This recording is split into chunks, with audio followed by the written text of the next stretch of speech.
बिहार के अंदर 9 तारीख को सुबह अवैध खनन या मुड़ निकालने का जो मैटर था एक कहीं पर रूढ़ियों की नाड़ी में मुड़ निकाल रही थी। मुड़ का एक बहुत संवेदनशील मैटर रहता है गांव में। किसी गांव में मुड़ नहीं होती तो वो पड़ोस के गांव में मुड़ भी नहीं देता। वहां के ग्रामीणों ने ऑब्जेक्शन किया कि हम हमारी नाड़ी से आपको मुड़ नहीं निकालने देंगे। तो वहां पे 2 गुट भिड़ गए तो वहां पर थानेदार मौके पे पहुंचा। जब मुझे इसकी जानकारी मिली तो मैंने थानेदार को फोन किया। मैं दिल्ली में थी कि क्या मामला हुआ है कि साहब ऐसे 2 गुट भिड़ गए। तो मैंने कहा ऐसा करना, समकक्ष दृष्टि रखना और दोनों को पाबंद कर दो। लॉ एंड ऑर्डर की स्थिति हो गई है तो आप दोनों को पाबंद कर दो। कि बिल्कुल हम दोनों को पाबंद कर देंगे। 1 घंटे बाद मुझे बताया गया कि किसी थर्ड पर्सन को पाबंद कर दिया और जेसीबी वहां पर चल रही है। मैं थानेदार को फोन किया कि जेसीबी वहां पर चल रही है और आपने एक ही पक्ष को क्यों पाबंद किया है। कि नहीं, मैंने 2 कांस्टेबल्स वहां छोड़ दिए हैं और जेसीबी नहीं चलने देंगे। मैंने कहा जेसीबी सीज कर लीजिए आप। थोड़ी देर में पता लगा कि पूरे दिन जेसीबी चलती रही। पुलिस कांस्टेबल्स वहां क्या कर रहे थे इसका मुझे कोई आइडिया नहीं है और पूरे दिन खनन होता रहा। ये एसएचओ की नॉलेज में था। मैं बहुत कम केसेस के अंदर फोन करती हूँ और एसएचओ लेवल पे बहुत कम करती हूँ। कोई मैंने शायद मुझे लगता है पहला केस होगा जिसमें मैंने 4 महीने में फोन किया होगा। उसकी कुछ देर बाद ग्रामीणों में रोष आया। वो सरपंच से बात करने की कोशिश कर रहे थे। सरपंच कहीं पुलिस के साथ में जा रहा था, प्रशासन का जोर दिखा रहा था। तो यंग बच्चे थे, उनको गुस्सा आ गया। उन्होंने डंडा लेके खड़ी हुई गाड़ी के कागज तोड़े। हमने उन बच्चों को पेश करवा दिया कि निश्चित रूप से आपने गलत किया है, ये तो इस तरीके के प्रकरण नहीं करने चाहिए।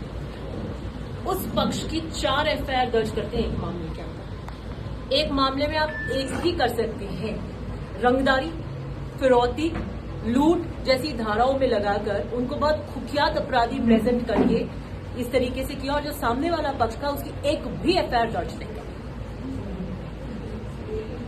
उसके बाद में हमने बात करी। मैं दिल्ली से यहाँ पे लैंड कर गई थी।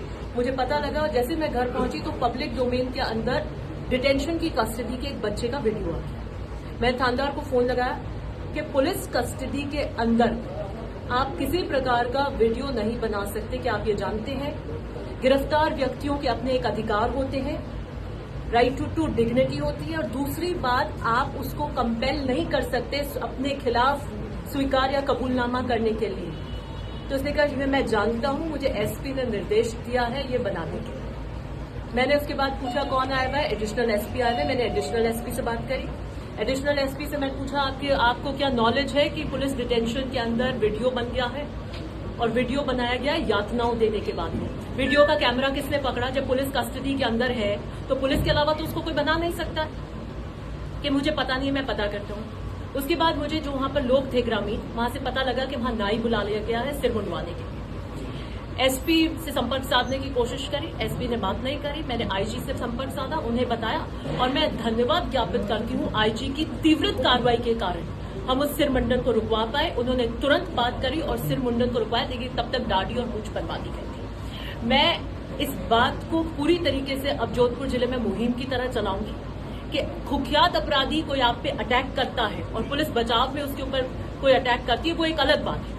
आम केसेस के अंदर, नॉर्मल केसेस के अंदर एक वन टाइम कोई कांच तोड़ दिया, कोई धक्का मुक्की कर दी, ऐसे प्रकरणों के अंदर आप पुलिस डिटेंशन में जो ये ह्यूमिलिएशन करने जाते हैं, जिसको पब्लिक ह्यूमिलिएशन कहते हैं, पब्लिक शेमिंग करते हैं, जो आप खुद ही वहां जज बनते हैं कि हाँ हम इससे कबूल करवाएंगे, ऐसे करवाएंगे, वो होगा कि नहीं है कि नहीं है, किस इरादे से लाया गया है। पुलिस की ईगो तो नहीं हो गई, घर पे आपसे 2 बात कर ली, बहस कर ली, आप उठा के लेकर आए, चेप दिया आपने और आपने कबूलनामा करवा दिया।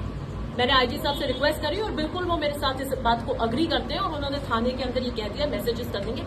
कम से कम नॉर्मल जो प्रथा चल गई है कि हम कबूलनामा करवाएंगे, वीडियो बनवाएंगे, उनको वायरल करवाएंगे, ये सब तरीके से बंद होगा। और मेरी एसपी जो है, एडिशनल एसपी से बात हुई थी और मेरी धर्मेंद्र यादव एसपी को भी ये कहना है कि ये पैर तोड़ना, टांग तोड़ना, ये सारे वीडियो कबूलनामे के, ये सारे के सारे जोधपुर ग्रामीण के क्यों आ रहे?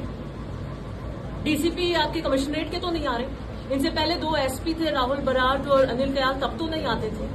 आपके इतने सारे जिले आप देखें ना, वहां तो नहीं आते थे। तो मुझे लगता है कि आपको हार्डकोर अपराधी और नॉर्मल रूटीन अपराध जो हो रहे हैं, जो भी जिसकी कार्य, उसमें आपको अपनी इस तरह की शैली को बदलना पड़ेगा। आईजी से क्या बात हुई है? ऐसे किससे आईडी लगा रही हूँ मैं सबसे ज्यादा इन्हीं की कार्य। आईजी से क्या आश्वासन मिला है?